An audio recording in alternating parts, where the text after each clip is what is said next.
एक छोटी सी गांव की कहानी। एक समय की बात है। एक छोटे से गांव में एक गरीब परिवार रहता था। उस गांव का नाम चंदनपुर था। गांव के लोग साधारण थे, लेकिन उनकी मेहनती और समाज सेवा में उन्हें गर्व था।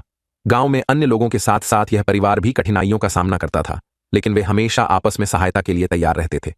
इस परिवार में एक बेटी थी। नाम था मीना। मीना बहुत ही संवेदनशील और पढ़ाई में दिलचस्प थी। वह अपने गांव की सबसे प्रतिभाशाली छात्रा थी, लेकिन उसके परिवार की आर्थिक स्थिति काफी खराब थी। मीना के पिता एक चर्मकार थे और अपने काम से गांव में होने वाले नुकसान की वजह से वे अपने परिवार को पोषण करने में मुश्किल में थे। एक दिन मीना के स्कूल में एक विज्ञान प्रतियोगिता का आयोजन हुआ। इस प्रतियोगिता में प्रतिभाग करने का इच्छुक होने के बावजूद मीना को अपने परिवार की आर्थिक स्थिति के कारण प्रतियोगिता के लिए आवेदन करने में हिचकिचाहट महसूस हो रही थी। उसने अपने माता पिता से इस बारे में बात की, लेकिन उनकी आर्थिक स्थिति को देखते हुए वे उसे समर्थन नहीं कर पाए। मीना को बहुत दुख हुआ, लेकिन वह अपने सपनों को छोड़ने का निर्णय नहीं ले सकती थी। वह निरंतर मेहनत करती रही और प्रतियोगिता के लिए तैयारी करती रही। आखिरकार प्रतियोगिता का दिन आ गया।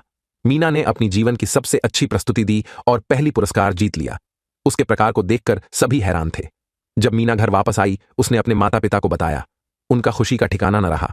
वे अपनी बेटी के संघर्ष और मेहनत की सराहना करते हुए बहुत गर्वित थे।